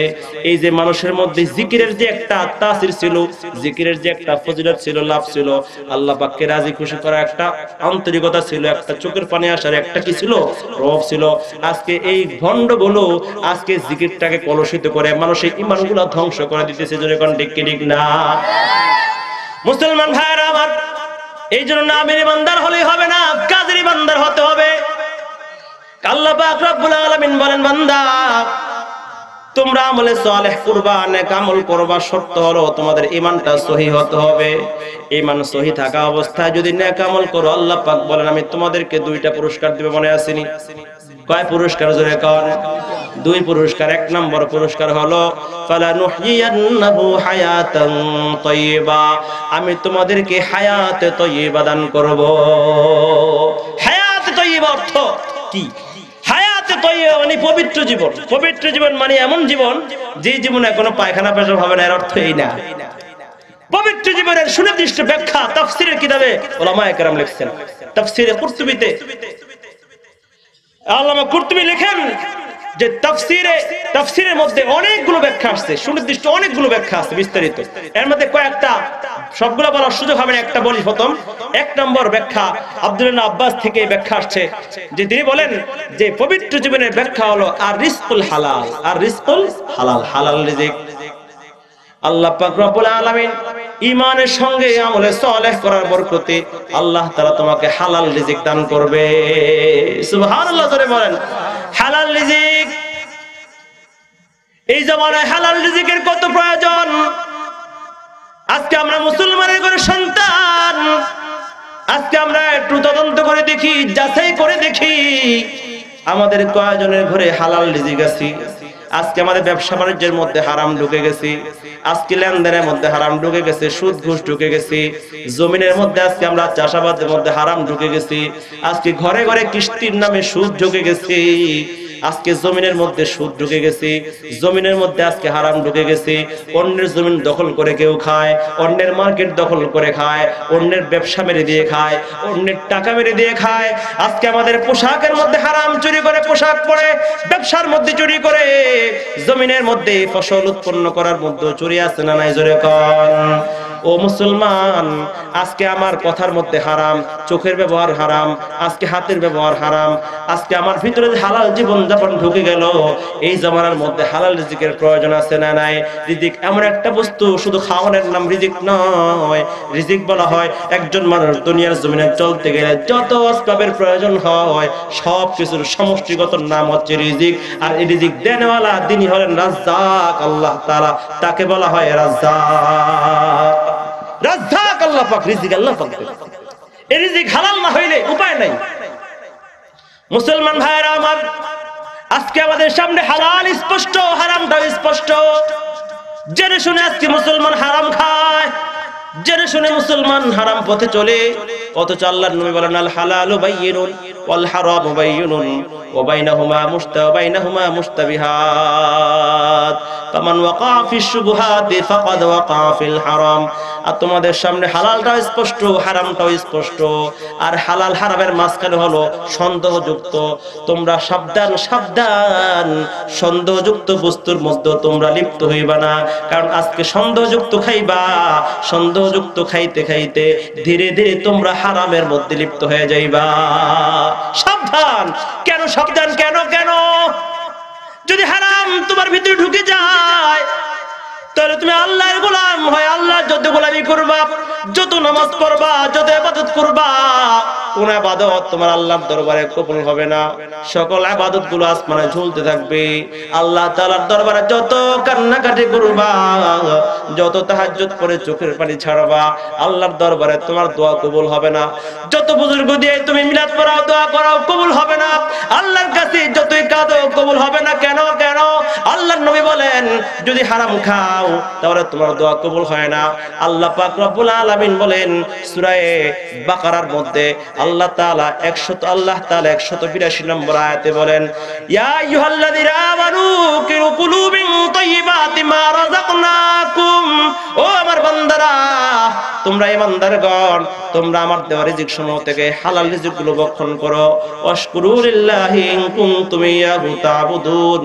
হালাল রিজিক যদিও কম হয়, তোমার খিদাও থাকে পেটে, তারপরও শুকর আদায় করো যদি আমার বান্দা হও। আল্লাহ পাক রব্বুল আলামিন, আল্লাহ তাআলা শুধু আমাদেরকে নয়, নবী রাসূলদেরকেও লক্ষ্য করে বলছেন, ইয়া আইয়ুহার রাসূলু কুলু মিনাত তাইয়্যিবাতি ওয়া আমালু সালিহা। আল্লাহ তাআলা বলেন, হে রাসূলগণ, হে আমার পয়গম্বরগণ, তোমরা আমার দেওয়া হালাল রিজিকগুলো ভক্ষণ করো আর নেক আমল করতে থাকো। আল্লাহ নবী বিশ্বনবী একবার সাহাবায়ে কেরামদেরকে লক্ষ্য করে, ইয়া আইয়ুহান নাস, সাহাবায়ে কেরামদেরকে লক্ষ্য করে বলেন, হে লোক সকল, ইন্নাল্লাহা আমারাল মুমিনিনা বিমা আমারা বিহিল মুরসালিন। আল্লাহ তাআলা রাসূলদেরকে যে নির্দেশটা করেছিল, আল্লাহ তাআলা ঈমানদার তোমাদেরকে সেই নির্দেশটা করেছে। কি নির্দেশ আল্লাহ তাআলা রাসূলদেরকে করেছে? ওয়াকালা ইয়া আইয়ুহার রাসূল, হে রাসূলগণ, কুলু মিনাত তাইয়্যিবাত ওয়া আমালু সালিহা, তোমরা নেক আমল করো আর হালাল রিজিক গ্রহণ করো। এই আদেশটাই আল্লাহ তাআলা মুমিনদের প্রদান করছেন। ইয়া আইয়ুহাল্লাযীনা আমানু কুলু মিন তাইয়্যিবাতি মা রাযাকনাকুম। এই আয়াত দুইটা তেলাওয়াত করার পরে আল্লাহ নবী বিশ্ব নবী সাহাবায়ে কেরামদের সামনে একজন ব্যক্তির কথা উল্লেখ করলেন। সুম্মা যাকারা রাজুলা ইয়াতিলুস সাফরা আশাতা আকবার। আল্লাহ নবী বলেন, একজন মানুষ লম্বা সফর করেছে, ভ্রমণ করেছে, দুলামলিন চেহারা নিয়ে আল্লাহর দরবারে, সুম্মা ইয়ামুতু ইয়াদাইহি ইলাস সামাই, তারপরে আল্লাহর দরবারে আকাশের দিকে দুইটা হাত তুলে দিয়ে ডাকি, ইয়া রব্বি ইয়া রব্বি। দুলামলিন চেহারা, ময়লা যুক্ত কাপড় নিয়ে লম্বা সফর করে সে একজন মুসাফির হাত আকাশের দিকে তুলে আল্লাহর দরবারে ডেকে বলে, আল্লাহ, যত গুনাহ করেছি মাফ করে দাও, আমার অমুক প্রয়োজন পুরো করে দাও, ইয়া রব্বি ইয়া রব্বি। যতই ডাকাডাকি করতে থাকে, আল্লাহ তাআলা ডাকে সাড়া দেয় না। আল্লাহ তাআলা জবাব দেয়া বলে, বান্দা, কেমন করে আমি তোর ডাকে সাড়া দিব? ওয়া মালবাসুহু হারামুন ওয়া মাতআমুহু হারামুন ওয়া মাশরাবুহু হারামুন ওয়া মালবাসুহু হারামুন ওয়া গুদিয়া বিল হারাম ফান্না ইউস্তাজাবু লিযালিক। বান্দারে, তুই আমাকে ডাকো, তাহাজ্জুদের নামাজ পড়ে তুমি আমাকে ডাকো, চোখের পানি ছেড়ে দিয়ে তুমি আমাকে ডাকো, রাতের গভীরে কান্না করতে করতে সিজদায় পড়ে পড়ে কাঁদো, ডাকো, কেমন করে আমি তোমার ডাকে সাড়া দিব? অথচ তুমি ডাকতেছো, তোমার শরীরটা গঠিত হয়েছে হারাম পয়সায়, তুমি যে খাবার গ্রহণ করো হারাম, তুমি যে পানীয় গ্রহণ করো হারাম, তুমি যে পোশাক পরিধান করো হারাম, আর তুমি যে খাবার গ্রহণ করো হারাম, তুমি যে গাঁজা গ্রহণ করো হারাম, আর তুমি যে পোশাক পরিধান করো হারাম। ফান্না ইউস্তাজাবু লিযালিক, আমি কেমন করে তোমার ডাকে সাড়া দেই? নাউজুবিল্লাহ। আল্লাহ পাক রব্বুল আলামিন ডাকে সাড়া দেয় না হারাম হইলে। ও মুসলমান, আজকে আমরা মুসলমানের সন্তান, আজকে আমরা হারামের মধ্যে ডুবে গেছি। জোরে কোন ঠিক কি ঠিক না? মুসলমান ভাইরা আমার, এই জন্য আল্লাহ পাক রব্বুল আলামিন বলেন যে তোমরা দুনিয়ার জমিনে ঈমানের সাথে আমলে সালেহ করো, আমি তোমাদেরকে হায়াত তয়্যিবা, অর্থাৎ আমি তোমাদেরকে হালাল রিজিক দান করব, হালাল রিজিক কামাই করার তৌফিক তোমাকে দিব, হালাল জীবন যাপনের তৌফিক আমি তোমাদেরকে দান করব। হালাল জীবন যাপন যদি আমাদের নসিব হয়, আমাদের মতো সৌভাগ্যবান আর কে আছে? জোরে কোন ঠিক কি ঠিক না? হালাল জীবন যাপন হইলেই তো জীবনটা পবিত্র জীবন। জোরে কোন ঠিক কি ঠিক না? মুফাসসিরে কেরাম বলেন, 2 নম্বর ব্যাখ্যা হলো হায়াত তয়্যিবার। 2 নম্বর ব্যাখ্যা, আল্লাহ পাক রব্বুল আলামিন তোমাদেরকে দান করবে আল কিনাআ, অল্পে তুষ্টি, অর্থাৎ অল্পতেই বরকত দান করবে, অল্পতেই সন্তুষ্টি দান করবে। কিন্তু আজকে আমাদের সন্তুষ্টি অল্পতে না, যে একটা বাড়ির মালিক হয় চিন্তা করে আমি কেমন করে কুমিল্লা শহরে আরেকটা বাড়ি করব, কুমিল্লাতে বাড়ি হয়ে গেলে চিন্তা করে আমি ঢাকায় একটা বাড়ি করব, ঢাকায় যদি সাদেপাতে একটা বাড়ি হয় চিন্তা করে গুলশানে আরেকটা বাড়ি করতে চাই, একটা গাড়ির মালিক হইলে চিন্তা করে আরেকটা গাড়ির মালিক হইলে চিন্তা করে একটা বলবো যদি পাওয়া যায় চিন্তা করে আমি একটা হানিফ কাউন্টারের মালিক হয়ে যেতে চাই। মানুষের আশার শেষ নাই, মানুষের অল্পে তুষ্টি হয় না, শুধু চাই চাই চাই, বেশি চাই। আল্লাহ পাক রব্বুল আলামিন বলেন তুমি যদি আমলে সালেহ করো ঈমানের সঙ্গে আমি তোমাকে অল্পে তুষ্টি আল কিনাআত দান করব, কারণ অল্পের মধ্যেই বরকত আছে। আর যদি বেশি সম্পদ হয় বরকত না দিলে এই সম্পদ কোনো কামের নাই। দুনিয়ার জমিনে মুসলমান ভাইরা আমার আঙ্গুল দিয়ে দিয়ে দেখাইতে পারবো বহু কোটি কোটি টাকার মালিক, হাজার কোটি টাকার মালিক। আমি আপনাদের কাছে জানতে চাই একজন মানুষ দুনিয়ার জমিনে চলতে গেলে তার পরিবার সহ কত হাজার কোটি টাকা লাগে, অথচ দুনিয়ার জমিনে 1000 কোটি টাকা হইলে তার পুরা পরিবারের সকল গোষ্ঠী নিয়ে তো সারা জিন্দেগি পার হয়ে যায়। তারপর একজন মানুষ এমন পাইবেন যে 1000 কোটি টাকার মালিক হওয়ার পরে ব্যবসা বাণিজ্য বন্ধ করে দিচ্ছে। পাইবেন 1000 টাকার মালিক, 1000 কোটি টাকার মালিক চিন্তা করে 1000 কে কেমন করে 5000 বানানো যায়। চুরি করে হলো 5000 বানাইতে চাই, শেয়ার বাজার লুট করে হলো 10000 বানাইতে চাই, ব্যাংক লুট করে হলো 25000 বানাইতে চাই কি চায় না জোরে কর। মুসলমান ভাইরা আমার কিন্তু মনে রাখবেন 1000 কোটি টাকার মালিক হইতে পারে কিন্তু বরকত নাই।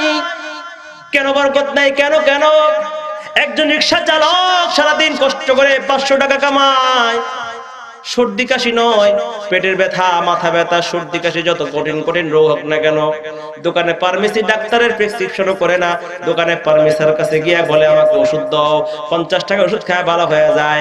আর 1000 কোটি টাকার মালিক সর্দি লাগছে আর একটু মাথা ব্যথা হয়েছে, সিঙ্গাপুর ছাড়া কাম নাই। জোরে কোন ঠিক কি ঠিক না?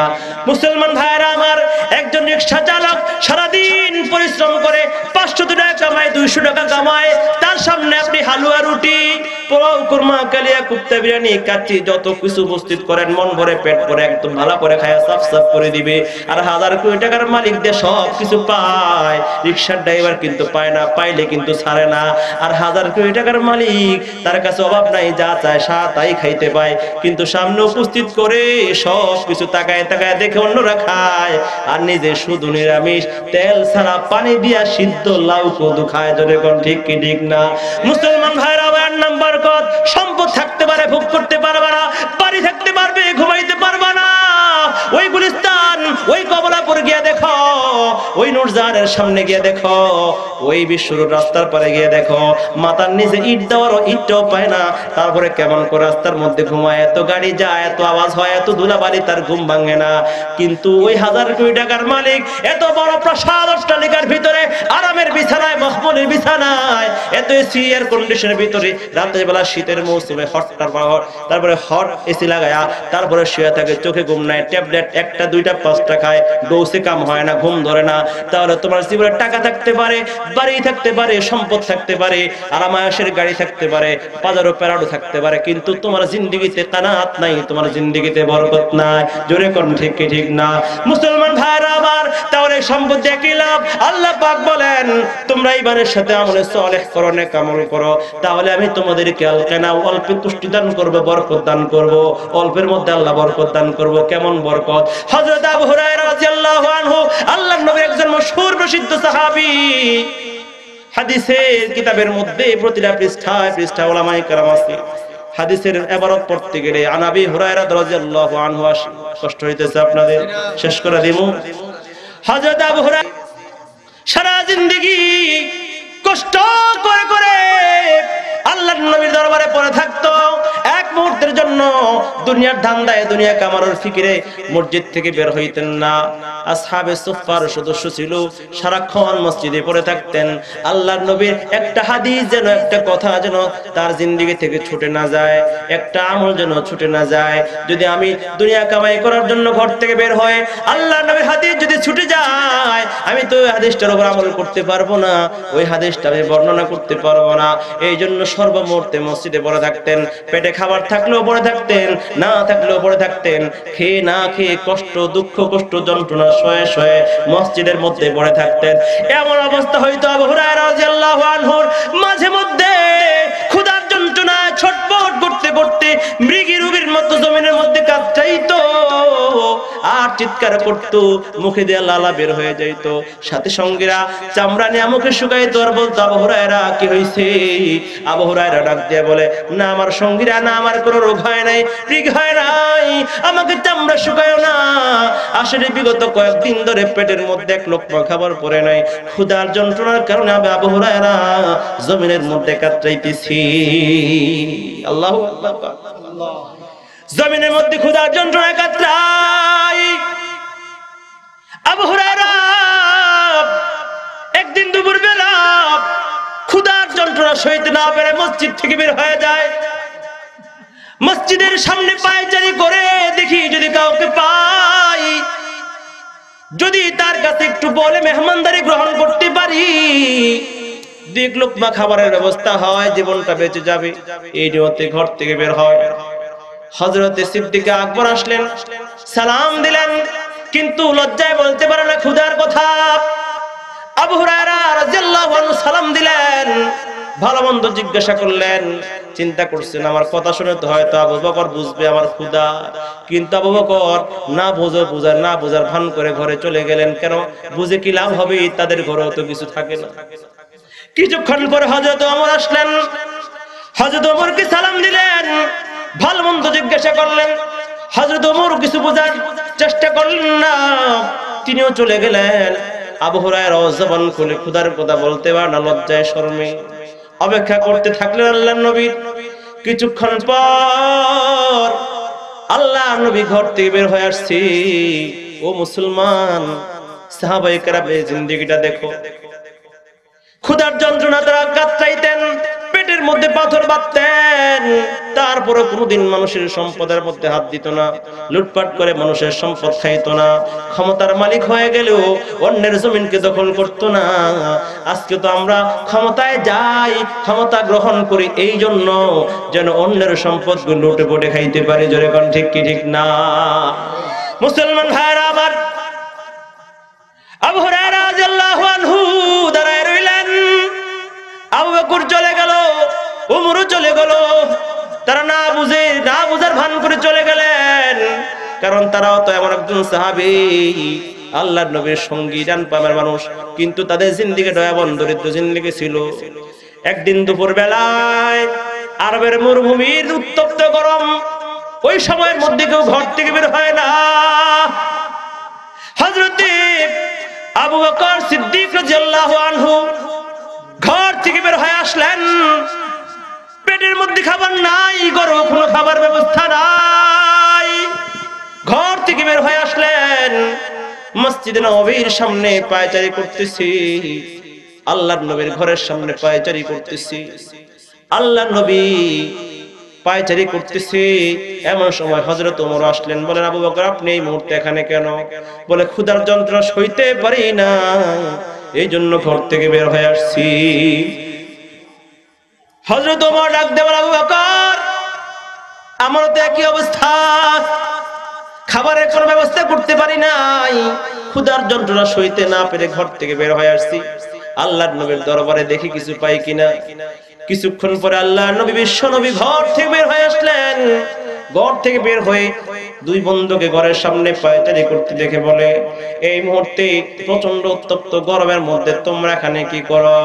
সিদ্দিক আকবর ডাক দিয়ে বলে, আল্লাহর নবী গো, ক্ষুধার যন্ত্রণায় ঘর থেকে বের হয়ে আসছি, খাওয়ার যন্ত্রণা, কোনো খাবার নাই, ঘরে ব্যবস্থা করতে পারি নাই, আপনার কাছে আসছি, যদি কোনো খাবারের ব্যবস্থা হয় তাহলে ক্ষুধাটা একটু মিটাইতে পারবো, একটু শান্তি পাবো। আল্লাহর নবী বিশ্বনবী বলে, আবু বকর ওমর আমি কেমন করে তোমাদের খাবার ব্যবস্থা করব? বিগত কয়েকদিন ধরে তো আমার ঘরের চুলার মধ্যেও আগুন জ্বলে না। মুসলমান ভাইরা, সাহাবায়ে কেরামদের জিন্দেগিটা এত কঠিন ছিল, তারপরও দুনিয়ার ধান্দায় আল্লাহর হুকুমের কথা বলে নাই, কোরআনের কথা বলে নাই, দুনিয়ার ধান্দায় পরে আখিরাতকে বলে নাই। আল্লাহর নবী একদিন আল্লাহর নবী একদিন হযরতে ফাতেমা সাইয়্যিদাতুন নিসা আহলিল জান্নাহ, জান্নাতের সকল মহিলাদের সর্দারনি ফাতেমার ঘরের সামনে গিয়ে আঘাত করে, ফাতেমা দরজা খোলো, ফাতেমা দরজা খুলে না। আল্লাহ নবী আবার আওয়াজ করলেন, ফাতেমা দরজা খোলো না। ভিতর থেকে কোনো সাড়া নাই, ফাতেমা দরজা খোলে না। আল্লাহ নবী একটু রাগ হয়ে বললেন, ও ফাতেমা, তুমি কি জানো তোমার ঘরের সামনে আখির নবী মুহাম্মদুর রাসূলুল্লাহ দাঁড়ানো, দরজা খোলো। এবার ফাতেমা রাদিয়াল্লাহু আনহা বুঝতে পারলেন বাবা রাগ করতেছে, ঘরের ভিতর থেকে আওয়াজ করতেছে, বাবা কেমন করে আমি দরজা খুলবো বাবা, তোমার সামনে যাওয়ার মতো পর্যাপ্ত কাপড় যে আমার শরীরের মধ্যে নাই, আমি তোমার সামনে আজ যাইতে পারবো না বাবা, কেমন করে তোমার সামনে যাব, আমার ৭০ টাকার পরিমাণ মতো কাপড় নাই। আল্লাহর নবী চোখের পানি ছেড়ে দিয়ে কান্দে, টপ টপ করে গাল বেয়ে চোখের পানি পড়তেছে, আর নিজের গায়ের চাদরটা খুলে দরজার ফাঁক দিয়ে ঘরের ভিতরে ফাতেমার হাতে দিয়ে বলে, মা এই চাদরটা গায়ে দিয়ে তুমি বাইরে আসো। ও মুসলমান, সাহাবায়ে কেরামদের জিন্দেগিটা এত দরিদ্র ছিল, তারপরও কোনোদিন অন্যায় ভাবে হারাম পথে একটা টাকা উপার্জন করার চেষ্টা করে না। হযরত আবু হুরায়রা দাঁড়ায় আছে, আল্লাহর নবী ঘর থেকে আসলেন। আল্লাহর নবী বলে, আবু হুরায়রা কি ব্যাপার, তুমি এখানে কেন দাঁড়ায় আছো? আবু হুরায়রা এবার জবান খুলে আল্লাহ নবীর কাছে বললেন, আল্লাহ নবীর কাছে বলতে লজ্জা নাই, আল্লাহ নবী গো, ক্ষুধার যন্ত্রণা সইতে পারতেছি না, এই জন্য আপনার দরবারে আসছি, কোনো খাবারের ব্যবস্থা যদি আপনি করতেন তাহলে পেটটা একটু শান্ত হতো। আল্লাহ নবী হাত ধরে নিজের ঘরের দিকে রওনা হলেন। আম্মা জান আয়েশাকে ডাকতে বলে, আয়েশা দেখো ঘরের মধ্যে কিছু আছে কিনা, অথবা কোন একজন বিবির ঘরে গেলেন, বিবি সাহেব ভিতর থেকে বলে, ইয়া রাসূলুল্লাহ কিছুই তো ছিল না, কিছুক্ষণ পূর্বে একজন মানুষ এক পেয়ালা দুধ হাদিয়া দিয়ে গেছে, এক পেয়ালা দুধ দিয়ে গেছে। আল্লাহ নবী বলেন, ঠিক আছে এক পেয়ালা দুধ আমার হাতে দাও। আল্লাহ নবী ঘর থেকে এক পেয়ালা দুধ আনলেন। আবু হুরায়রাকে জিজ্ঞাসা করলেন, আবু হুরায়রা আসহাবে সুফফার মধ্যে কতজন সাহাবী আছে? বলে প্রায় ৭০ জনের মতো আছে। বলে সবাইকে ডেকে নিয়ে আসো। আবু হুরায়রার মনটা খারাপ হয়ে গেল, দুধ দেখে খুশি হয়েছিল, এখন মনটা বেজার। আমি ক্ষুধার যন্ত্রণা সইতে না পেরে আল্লাহর নবীর কাছে আসলাম, এক পেয়ালা দুধ পান করতে পারলে আমার ক্ষুধার যন্ত্রণা কিছুটা মিটতো। আল্লাহর নবী এখন সকলকে ডাকতে বলছে, আমি জানি যেহেতু আমাকে ডাকতে বলছে, মেহমানদারের খাদেমদারের দায়িত্বটা আমাকেই দিবে, সকলের মাঝে বন্টন করে আমার ভাগ্যে তো এক ফোঁটাও পড়বে না, মনটা খারাপ। আল্লাহর নবীর নির্দেশ দৌড়ায় গেল, সকল সাহাবায়ে কেরাম ডেকে নিয়ে আসলেন। আল্লাহ নবী আবু হুরায়রার হাতে পেয়ালা দিয়ে বলে, আবু হুরায়রা ডান দিক থেকে তুমি সকলকে পান করানো শুরু করে দাও। আল্লাহু আকবার। ডান দিক থেকে সকলকে পান করানো শুরু করে দাও। আবু হুরায়রা পান করানো শুরু করলেন। একজন, দুইজন, ৫ জন, ১০ জন, ৩০ জন, ৪০, ৫০, ৭০ জনের মতো সকল সাহাবায়ে কেরামদেরকে পান করাইছে। আল্লাহ নবীর কাছে এসে বললেন, আর কে বাকি? বলে আর কেউ বাকি নাই, শুধু আমি বাকি আর আপনি বাকি। আল্লাহ নবী, আবু হুরায়রা তুমি আবার পান করো। আবু হুরায়রা বলে, আমি পান করলাম। আল্লাহ নবী বলে, আবার পান করো। আমি আবার পান করলাম। আল্লাহ নবী বলে, আবার পান করো। আমি আবার পান করলাম। আল্লাহ নবী বলে, আবার পান করো। আবু হুরায়রা বলে, আর সম্ভব না ইয়া রাসূলুল্লাহ, আপনি যখন প্রথমবার পান করতে বলেছেন আমি পান করেছি, আমার পেট মোটামুটি ভরে গেছে। দ্বিতীয়বার যখন পান করতে বলেছেন আমি পান করেছি, আমার পেট পরিপূর্ণ পর্যন্ত ভরে গেছি। আপনি যখন তৃতীয়বার বলেছেন আমি পান করেছি, আমার গলা পর্যন্ত আমার পেট ভরে গেছি। এখন যদি আবার পান করি আমার মুখ দিয়ে বের হয়ে চলে আসবে, আমি আর পান করতে পারবো না।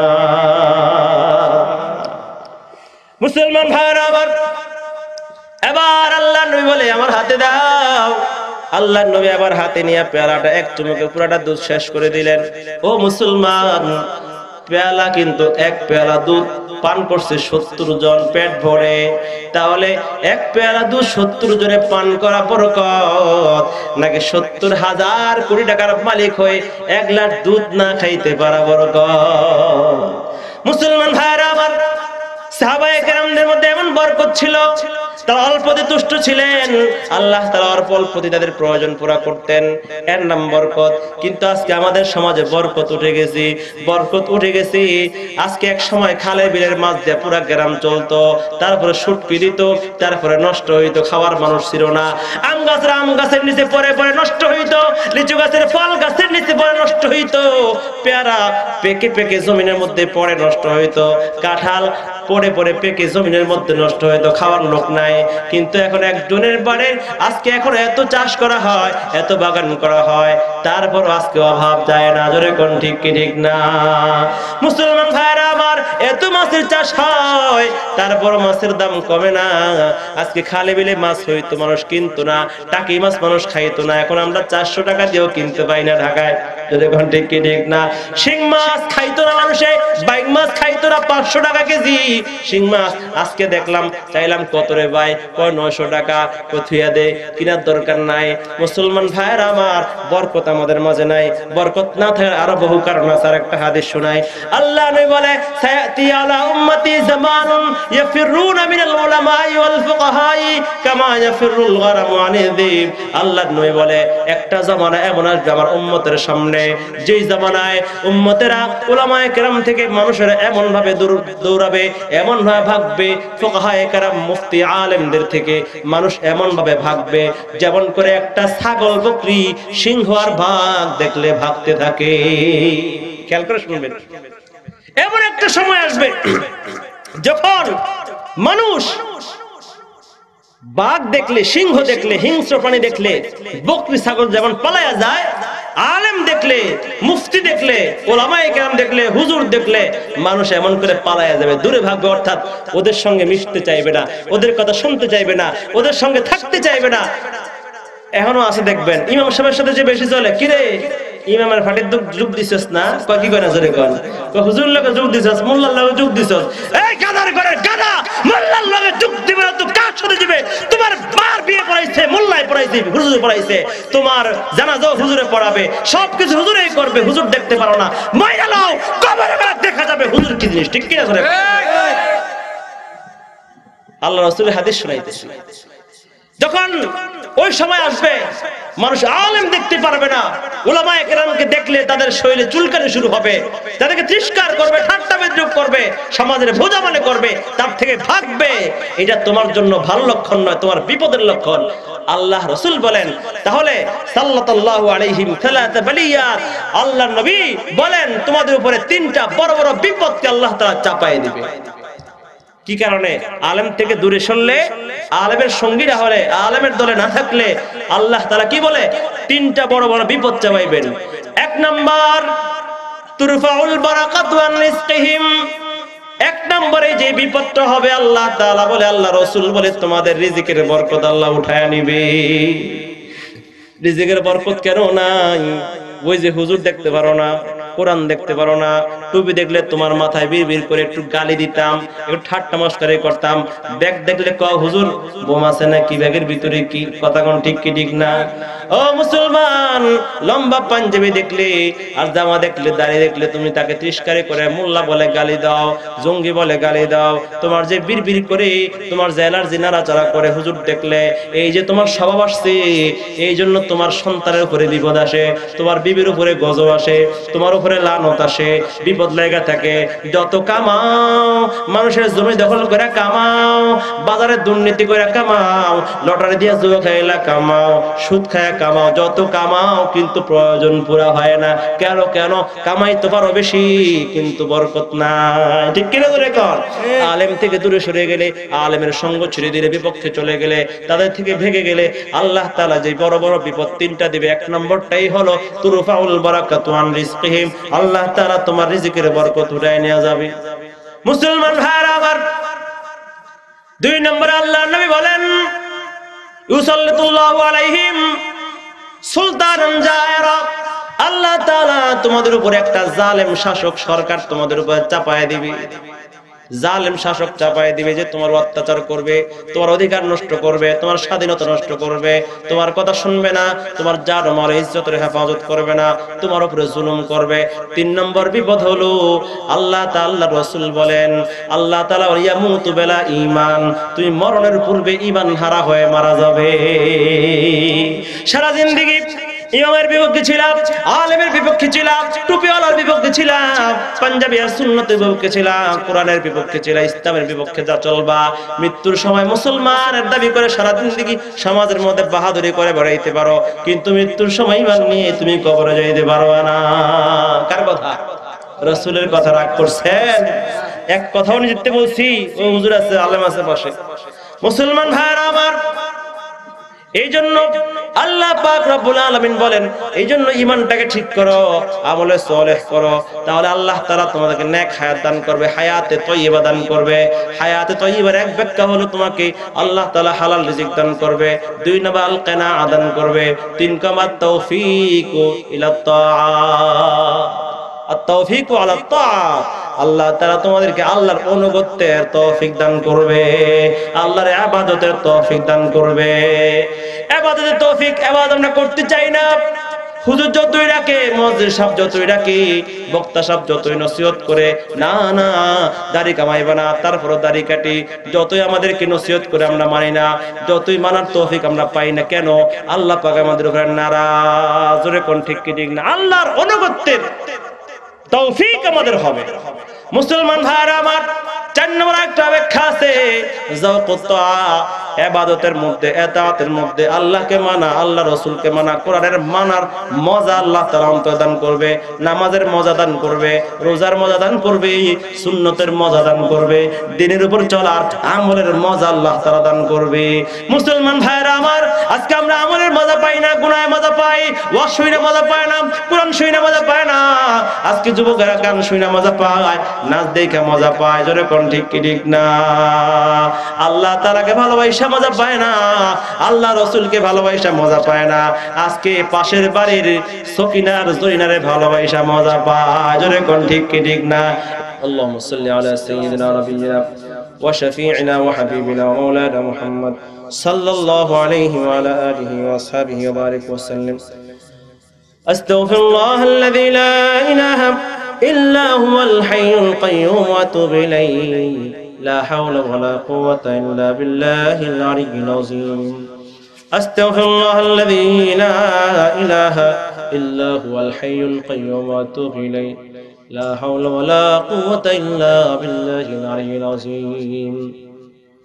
الحمد لله رب العالمين، والصلاة والسلام على سيد الأنبياء والمرسلين وعلى آله وأصحابه أجمعين. ربنا ظلمنا أنفسنا وإن لم تغفر لنا وترحمنا لنكونن من الخاسرين. ربنا آتنا في الدنيا حسنة وفي الآخرة حسنة وقنا عذاب النار.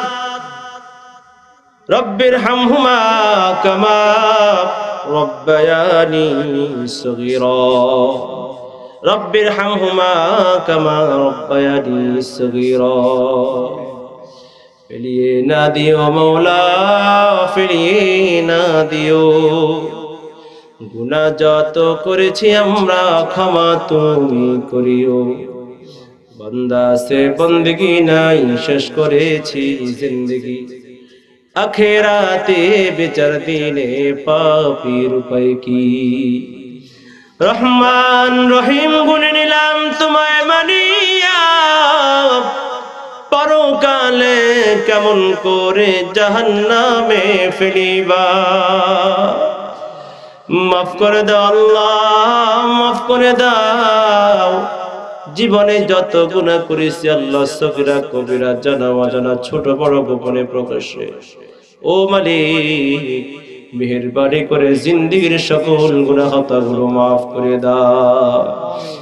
রব্বুল আলামিন আল্লাহ, এই চাষারা যুব সমাজের উদ্যোগে আয়োজিত এই বিশাল মাহফিলে আল্লাহ তোমার কত উলামায়ে কেরামদেরকে সঙ্গে নিয়ে, হে মাওলাই করিম কত হাফেজ কোরআনদেরকে সঙ্গে নিয়ে, ও মালিক যত কচি কাঁচা শিশুদেরকে সঙ্গে নিয়ে, আল্লাহ তোমার কত যৌবনে ভরপুর যুবক ভাইদেরকে সঙ্গে নিয়ে, দাড়ি পাকা মুরব্বিদেরকে সঙ্গে নিয়ে আমি গুনাহগার তোমার শাহী দরবারে হাত তুলেছি আল্লাহ।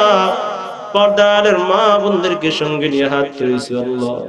মেহেরবানি করে আল্লাহ, হতে পারে এই মজলিসে তোমার কত প্রিয় বান্দা উপস্থিত আল্লাহ, তোমার যে প্রিয় বান্দার হাত তোমার পছন্দ হয়, ওই প্রিয় বান্দার হাতকে ওসিলা করে মালিক আমাদের সকলের জিন্দেগীর সকল গুনাহগুলো মাফ করে দাও, আমাদের সকলকে আল্লাহ কবুল করে নাও। আয় রব্বুল আলামিন বেফানাকে ফানা দাও, বেরুজিকে রুজি দাও, অভাবের অভাব দূর করে দাও আল্লাহ, ব্যবসায়ীর ব্যবসায় বরকত দাও রব্বুল আলামিন। আল্লাহ ঋণগ্রস্ত ঋণ পরিশোধের ব্যবস্থা করে দাও, যাদের ঘরে আল্লাহ যে বাবার ঘরে প্রাপ্তবয়স্ক মেয়ে আছে আল্লাহ, আল্লাহ নেককার ছেলে দেখে তাদের বিবাহের ব্যবস্থা করে দাও রব্বুল আলামিন। যাদের ঘরে আল্লাহ যুবক সন্তান আছে আল্লাহ, তাদেরকে নেককার বিবি মিলিয়ে দাও রব্বুল আলামিন। ওই মাওলাই করিম হালাল রিজিকের ব্যবস্থা করে দাও, হালাল জীবন যাপনের ব্যবস্থা করে দাও রব্বুল আলামিন। আল্লাহ আমাদের রিজিকে বরকত দিয়ে দাও আল্লাহ, ইবাদতের মজা মাদান তুই দিয়ে দাও, তোমার ইতাআত তোমার অনুগত্য আল্লাহ করার তৌফিক তুমি আমাদের সকলকে দান করে দাও রব্বুল আলামিন। আল্লাহ তোমার হাবিবকে ভালোবেসে হাবিবের সুন্নত আর আদর্শ অনুসরণ করে আল্লাহ তোমার প্রিয় হওয়ার তৌফিক দাও। পশ্চাৎ সকল ষড়যন্ত্র চক্রান্ত সংস্কৃতি থেকে আল্লাহ তুমি আমাদেরকে হেফাজত করো আল্লাহ, এই সমাজের যুবক ভাইদেরকে হেফাজত করো, এই দেশের যুবক যুবতীদেরকে হেফাজত করো। ভ্যালেন্টাইন্স ডে নামে আল্লাহ আযাব থেকে আল্লাহ তুমি আমাদেরকে হেফাজত করো, এই বেহায়াপনা থেকে আমাদেরকে হেফাজত করো রব্বুল আলামিন। আল্লাহ যে সকল যুবক ভাইরা এই মাহফিলের আয়োজন করেছে আল্লাহ তুমি তাদেরকে কবুল করো আল্লাহ, তোমার দিনের সৈনিক আয় আল্লাহ, তোমার দিনের মুজাহিদ খাদিম হিসেবে তুমি কবুল মঞ্জুর করে নাও হে রব্বুল আলামিন। এলাকার যত মানুষ আছে ময় মুরব্বি আছে আল্লাহ তুমি সকলকে কবুল করে নাও আল্লাহ। যারা সার্বিকভাবে আল্লাহ অর্থ দিয়ে, শ্রম দিয়ে, মেধা দিয়ে, পরামর্শ দিয়ে, আল্লাহ সময় দিয়ে এই মাহফিলের পিছনে খেটেছে আল্লাহ তুমি তাদের সকলকে কবুল করে দাও রব্বুল আলামিন। আল্লাহ এই এলাকার সকল মুরব্বিদেরকে আল্লাহ তুমি কবুল করে নাও আল্লাহ। যুবকদের অভিভাবক হয়ে আল্লাহ তাদের সকলকে দ্বীনের কাজ করার, দ্বীনের খেদমত করে যাওয়ার তৌফিক তুমি দান করে দাও রব্বুল আলামিন। আল্লাহ যত প্রবাসী ভাই আছে আল্লাহ, এলাকার যত মানুষ, যত নারী পুরুষ প্রবাসে বাস করতেছে আল্লাহ, তাদের প্রবাস জীবনকে আল্লাহ তুমি সুখময় শান্তিময় নিরাপদ করো। যারা এই মাহফিলের জন্য অর্থ খরচ করেছে, দান করেছে আল্লাহ, সকলের দানকে তুমি কবুল করো রব্বুল আলামিন। আল্লাহ প্রত্যেকের মনের সকল নেক আশা পুরা করে দাও, নেক প্রয়োজন পুরা করে দাও আল্লাহ। পর্দালে যেসব মা বোনেরা হাত তুলেছে আল্লাহ তুমি তাদেরকে আল্লাহ আম্মা জান আয়েশা, খাদিজা, ফাতেমার মতো কবুল মঞ্জুর করে নাও রব্বুল আলামিন। আল্লাহ এই মজলিসের মধ্যে বহু এতিম শিশু আছে আল্লাহ মালিক, বহু সন্তান এমন আছে আল্লাহ কারো মা নাই, কারো বাবা নাই, বহু বাবা এমন আছে কারো সন্তান নাই রব্বুল আলামিন। আল্লাহ অনেক বাবা আছে নিজের হাতে নিজের সন্তানকে মাটি চাপা দিয়েছে, অনেক সন্তান আছে নিজের হাতে নিজের বাবার কবরে মাটি দিয়েছে আল্লাহ রব্বুল আলামিন। অনেক ভাই আছে আল্লাহ নিজের জনম দুঃখিনী মাকে কবরে শোয়াইছে রব্বুল আলামিন। মাহফিল শেষ করে বহু যুবক ভাইরা আছে আল্লাহ ঘরে গিয়ে মা বলে ডাক দিবি, মা খাবার রেডি করে বসে আছে আল্লাহ রব্বুল আলামিন। আল্লাহ অনেক সন্তান এমন আছে আল্লাহ ঘরে যাইবে মা বলে ডাক দিতে কাউকে পাবে না, মা তো অন্ধকার কবরের বাসিন্দা মালিক। মেহেরবানি করে আল্লাহ তুমি আমাদের সে হারানো মা বাবাদের কবর গুলাকে তুমি জান্নাতের বাগান বানিয়ে দাও রব্বির হামহুমা কামা রব্বায়ানি সগীরা। রব্বিরহামহুমা কামা রব্বায়ানি সগীরা। রব্বুল আলামিন সব চাওয়ার মূল চাওয়া আল্লাহ, তুমি আমাদের সকলকে দুনিয়া ও আখিরাতের সকল কল্যাণ দান করে দাও রব্বুল আলামিন। আল্লাহ মৃত্যু পর্যন্ত আল্লাহ তোমার দ্বীনের পথে, সত্যের পথে, কোরআনের পথে, তোমার হাবিবের আদর্শের উপরে অটল থাকার তৌফিক তুমি দান করে দাও। মৃত্যুর সময় ঈমান নিয়ে কবরে যাওয়ার তৌফিক তুমি দান করে দাও। ربنا تقبل منا إنك أنت السميع العليم وتب علينا إنك أنت التواب الرحيم وصلى الله تعالى على خير خلقه محمد وآله وأصحابه أجمعين سبحان ربك رب العزة عما يصفون وسلام على المرسلين والحمد لله رب العالمين.